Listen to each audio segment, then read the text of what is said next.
I told my youngest son to stop being selfish the night his brother's marriage fell apart. I told him that family comes first. That his brother needed us. That we had to hold things together. I believed every word of it. And for a long time, I told myself I'd done the right thing. I don't believe that anymore. My name doesn't matter here. What matters is that I'm 61 years old. I'm sitting in a condo in Barrie that suddenly feels very large. And I haven't seen my grandson in 14 months. I put that on myself, I know that now. But knowing something and being able to undo it are two very different things. And I think if I'm going to live with what I did, I at least have to say it out loud. I have two sons. My older son, I'll call him my older son throughout this, is 37. His name's Rowan. He married his wife, Tess, 9 years ago at a vineyard outside Niagara-on-the-Lake. It was one of those late September afternoons where the light sits low and golds over the rows of vines. And I remember thinking that if my son's life could only look like this afternoon forever, I'd die happy. Tess was wearing her grandmother's pearl earrings. Rowan cried when she walked down the aisle. I cried too.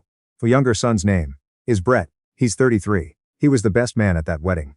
He gave a speech that made the whole room laugh and then made half of them cry. Tess had two bridesmaids from university, and one of them left her number on Brett's napkin at the reception. He showed it to me with this goofy grin. And I clapped him on the back, and everything felt like it was exactly as it should be. I need you to hold on to that image for a second. Two brothers who loved each other. A family that looked fine from the outside and, honestly, felt mostly fine from the inside too. I'm not going to tell you, we had some dark hidden undercurrent. Some simmering resentment that explained everything. The truth is messier than that. The truth is that I made small choices. 100 of them over 30 years. And each one seemed harmless at the time. And all of them together built something I never intended to build. Brett was my easier kid. I know that's a terrible thing to say. But it's true. Rowan came out of the womb determined and a little bit prickly. Strong-willed, my wife used to say. Which was the generous version of difficult. Brett was warm and funny, and he made friends the way other people breathe, just automatically, without effort. Teachers loved him. Coaches loved him. I loved him too, but I think I showed it differently than I showed it to Rowan. Not on purpose, but differently. When Brett got into trouble, and he did a few times, nothing serious, just the ordinary stupidity of young men, I smoothed things over faster. When Rowan made mistakes, I let him sit in the consequences longer because I thought it would build character. I told myself I was parenting each of them according to what they needed. I think what I was actually doing was taking the path of least resistance. Rowan would be fine no matter what. Brett needed more cushioning. That's what I told myself. What I didn't see was that Brett learned something from all that cushioning. He learned that things would work out for him. He learned that the ground beneath his feet was softer than it was for other people. He learned, somewhere in his bones, that if he did something wrong and my wife and I found out about it, we would figure out a way to make it okay. He wasn't a bad person. I want to be clear about that. He was charming and loving and genuinely kind in 100 ways. But there was this thing in him. This quiet assumption that the world would accommodate him, and I put it there. I watered it. And then I walked away and let it grow. Rowan and Tess had their son, my grandson, a boy named Milo, about 3 years into their marriage. He came early, spent 2 weeks in the NICU at McMaster. And I think those 2 weeks changed Rowan in a way that's hard to describe. He came out of that hospital quieter, and more careful, and more fiercely protective of the things he loved. He moved his family to Hamilton, bought a semi-detached on a tree-lined street near Gage Park, started working remotely so he could be home more. Tess went back to work as a dental hygienist. They built something solid. Brett, by contrast, spent most of his 30s, cycling through jobs and relationships. He was doing okay. He worked in commercial real estate. And he made decent money when he actually applied himself. Which was maybe 60% of the time. But he didn't have what Rowan had. He didn't have the roots. I think he wanted them. I think he wanted exactly what his brother had. And I think that want curdled into something over time that I didn't see coming. I don't know exactly when it started. That's the thing nobody tells you about betrayal within families. You never get a clean timeline. What I know is that Tess and Brett were in contact more than I realized. I know that Brett started coming around to Rowan and Tess's house more often, in the last year or so before everything came out, sometimes when Rowan was traveling for work. I know that Tess told me later that it started as nothing, as friendship. As two people who'd known each other for almost a decade just spending more time together. I know that things became something else entirely. I found out before Rowan did. That's the part I have the hardest time saying out loud. Brett came to me in March. This was 2.5 years ago now. And he sat down at my kitchen table and told me what had happened. He was pale and shaking and he looked genuinely like a man who understood that he'd done something that couldn't be undone. He told me that he and Tess had been involved for about 4 months. He told me it was over. He told me she was pregnant. I sat there for a long time without saying anything. My wife came in from the living room. She'd heard his voice. And Brett told her too. And she made a sound I've never heard her make before and haven't heard since. Then we all just sat there in this terrible silence with the kitchen light humming overhead. And the neighbor's dog barking somewhere outside. And the whole world just going about. It's business like nothing had happened. I should have told Rowan that night. I should have picked up the phone before Brett even got out of my driveway. I know that. I knew it then. But what I did instead, what my wife and I did together, and I won't let her carry this alone, was decide that we needed time. We needed to figure out how to handle this. We needed to think about Milo. We needed to consider all the angles. What we actually needed was to not be cowards. But I didn't use that word at the time. We went 6 weeks without telling Rowan. 6 weeks of Sunday dinners where he sat across from us talking about Milo's new thing with dinosaurs. And a renovation. They were planning for the upstairs bathroom, and a long weekend trip they were thinking about taking to PEII. 6 weeks of looking my son in the eye and carrying something that belonged to him. I told myself we were protecting him. I told myself we were waiting for the right moment. I told myself a lot of things. The right moment never came, of course. It never does. Rowan found out on his own. I don't know all the details of how, and I don't think it's mine to share even now. And when he did, the first thing he did was call me. I remember where I was. I was in the garage, sorting through some boxes of old hockey equipment I'd been meaning to take to Goodwill for 3 years. My phone rang and I saw his name on the screen, and I felt my stomach drop before I even answered. I think some part of me had been waiting for that call for 6 weeks. He asked me if I knew. I told him yes. The silence on the other end of that call lasted maybe 4 seconds. It felt like a season. He said how long. I told him. He didn't yell. Rowan has never been a yeller. He said, very quietly, I have to go, and he hung up. And I stood there in my garage holding a pair of shin guards from 1987, and I understood for the first time what I had actually done. He didn't come to Sunday dinner that week. Or the week after. I called him twice and he didn't answer. My wife texted Tess, which in retrospect was one of the worst things she could have done. And Tess didn't respond either. Then Brett called me in a panic, because he'd tried to reach Rowan, and Rowan had blocked him everywhere. Every platform. The whole digital disappearance act. And Brett was spiraling, and my wife and I went into this mode. That I am deeply ashamed of in hindsight, which was crisis management mode focused entirely on the wrong person. We were managing Brett's panic. We were talking Brett down. We were reassuring Brett that his brother would come around. That families survive these things, that time heals. Brett was the one in our kitchen crying. Brett was the one we were making tea for. And Rowan was sitting alone in his house in Hamilton. Trying to figure out how to explain a 3-year-old why daddy wasn't himself lately. When Rowan finally agreed to meet with us. This was maybe 3 weeks after he'd found out. We drove down to Hamilton on a Tuesday afternoon. He met us at a coffee shop near his house rather than inviting us in. Which told me everything I needed to know about where things stood. He looked like he hadn't been sleeping. He'd lost some weight. He had this quality of stillness that I'd never seen in him before, like someone who had decided to be very, very careful from now on. He sat across from us, and he listened while my wife and I talked. We said the things people say. We said we were sorry. We said we didn't know what we were thinking. We said we loved him. We said we wanted to help, whatever that looked like, whatever he needed. And then my wife said, and I remember this exactly, I will remember it until I die. She said, we just hope you can find a way to move forward. For Milo's sake. She meant it kindly. She meant it as a lifeline. But what Rowan heard, I think, was, stop making this so hard. He looked at her for a long moment. Then he looked at me. Then he said, is that what you're asking me to do? Move on? I said, we just think that. He said, I need you to answer the question. Is that what you're asking me to do? And I said yes. Not in those words, but I said yes. I said something about how we couldn't change. What had happened, how Milo needed stability, how Brett was his brother and brothers made mistakes. And that didn't mean the relationship had to be over forever. I said something about family. I used the word family more than once. I thought I was being reasonable. Rowan nodded slowly. He wrapped both hands around his coffee cup. He said, okay, I understand what you're telling me. Then he stood up, put on and said, I'll be in touch. He was not in touch, not for a while. I called. I texted. I sent him a card. An actual paper card. For his birthday in June, which I drove to Hamilton and put in his mailbox, because I wasn't sure he'd open anything from me. I didn't hear back. What I did hear through Brett was that Rowan had started the divorce process. That he'd been speaking with a family lawyer. That he and Tess had some kind of formal arrangement in place for Milo's care while things were being sorted out. Brett was telling me these things as updates. As information he thought I needed. And I realize now that I should have told Brett to stop. That this information was not mine, to have through that channel. That I was participating in something that felt like surveillance of my own son. I didn't tell Brett to stop. I let the updates keep. In September, about 6 months after Rowan found out. I called him on a Sunday morning, and he actually answered.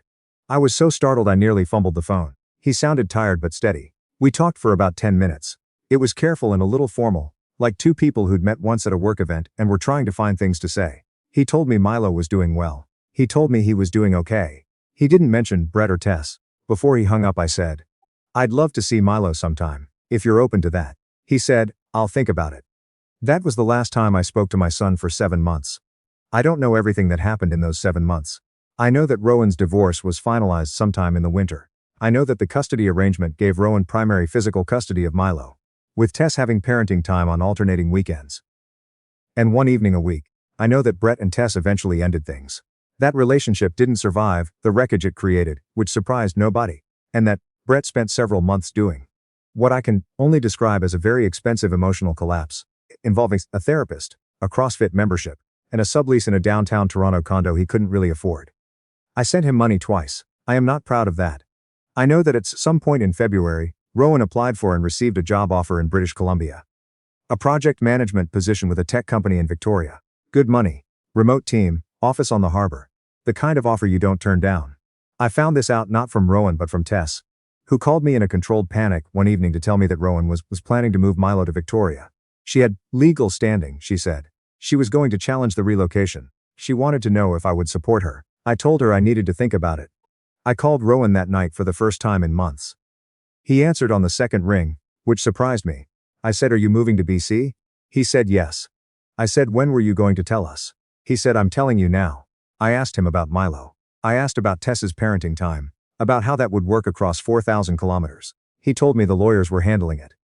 That Tess had been informed through proper legal channels that everything was being done correctly. His voice was completely even. The whole time, which was somehow worse than if he'd been angry. I said something I shouldn't have said. I said, Rowan, you can't just take Milo away from everyone who loves him. He was quiet for a moment. Then he said, I'm not taking him away from everyone who loves him. I'm taking him somewhere where I can give him a good life without having to walk past the places where my marriage fell apart. I think I've earned the right to do that. I started to say something about how Brett, and I used his name, which in retrospect was a catastrophic mistake, how Brett was his brother and Milo's uncle and that relationship mattered. Rowan said, don't. Just that, don't. Then he said, I want you to understand something. I don't hate you. I know you were in an impossible position. But you chose wrong, and you have to live with that. And I have to build something that works for me and my son. I genuinely hope you can understand that. I said I understood. I'm not sure I did, fully at the time. He moved to Victoria in April. He gave us an address, a rental near the waterfront in Esquimalt, and said we were welcome to write or send things for Milo. He did not offer FaceTime calls. He did not ask us to visit. My wife sent Milo a birthday card with a gift card to Indigo, which she agonized over for 2 days. We got a photo back in the mail about 3 weeks later. Just a photograph, no note, printed on regular paper. Milo sitting on what looked like a beach, somewhere, a rocky Pacific kind of beach with gray-green water behind him. Squinting into the sun, and holding up a crab he'd found in a tide pool, absolutely delighted, his whole face lit up with it. There was no return message. Just the photo. My wife put it on the fridge. I had to leave the room. Brett called me in June. About 2 months after Rowan had moved. He'd gotten his footing again, moved to a more sensible apartment in Etobicoke, gone back to work properly. He wanted to know if I thought he should try to reach out to Rowan. He wanted to know if I thought there was any path back. I told him I didn't know. He said, do you think he'll ever forgive me? I sat with that question for a long time before I answered. Longer than he expected, I think, because he said, Dad, after a while, checking that I was still there. I said, I think he might. Eventually. But I don't think that's your decision to make, and I don't think you should make any part of his healing about what you need from it. Brett was quiet. Then he said, that's fair. It was the most honest conversation we'd had in 2 years. Maybe longer. I've done a lot of thinking since Rowan left. The kind of thinking you do when there's suddenly a lot of empty space in your life where a person used to be. My wife and I talk about it, carefully, in the way people talk about things, when they're still working out what they actually think. We've been to see a therapist together, which felt strange, and then felt necessary, and now just feels like something we do on Tuesday evenings. We're trying to understand how we got here. What I've come to is this. I raised my sons with different rules. I told myself, the rules were different because the boys were different. And there's some truth to that. Every kid is different, but the deeper truth is that I found Rowan easier to disappoint because I was more confident he would survive it. I trusted Rowan's resilience more than I trusted Brett's, and so I protected Brett more, and in protecting Brett more, and in protecting Brett more. I sent him the message that his comfort was worth more than his brother's dignity. I didn't know I was sending that message. But I was. And when Brett came to my kitchen table with the worst thing he'd ever done, I should have looked him in the eye and said, "You have to go tell your brother yourself. Tonight. I'll drive you there if you need me to. But this is not mine to manage. It's not mine to sit on. It's not mine to decide when and how it gets delivered." I should have made him take responsibility the moment he walked through my door. Instead I made tea, and we talked about how to handle it. And by the time Rowan found out on his own, the damage was so much worse than it needed to be. Because it wasn't just his brother who had failed him, it was us. There's a version of events where I call Rowan that same night. Where I say, "Son, your brother just told me something, and I'm not going to be the person who sits on it. You need to hear this from someone who loves you." Where Rowan still has to go through all the grief and rage and loss of that betrayal. Because none of that was avoidable. But he goes through it, knowing his parents were on his side from the first moment. I think about that version a lot. It doesn't exist.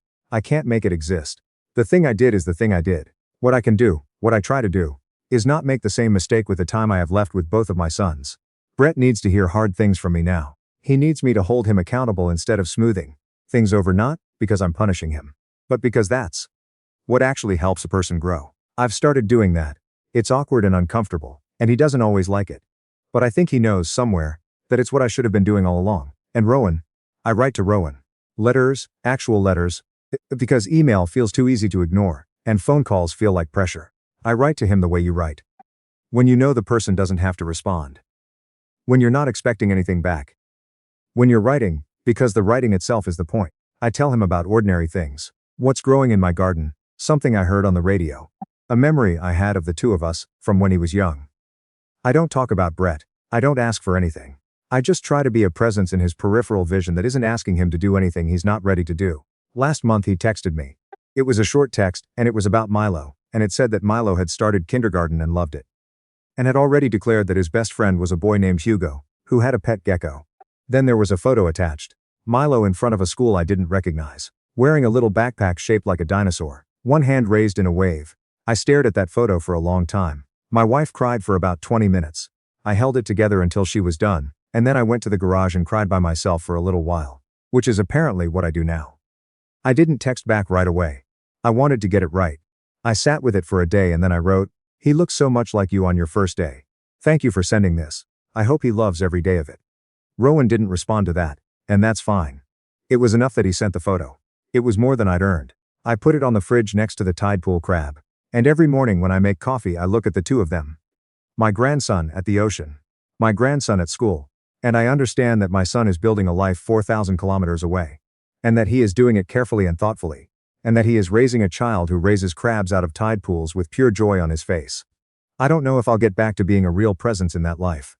I hope so. I think about flying out to the island sometime, not to ask for anything. Just to be nearby in case Rowan ever decides he wants to have coffees and talk. I haven't done it yet. I'm waiting until I'm sure I can do it without needing something from him, because the moment I walk into that conversation needing something, I've made it about me again and I've done enough of that.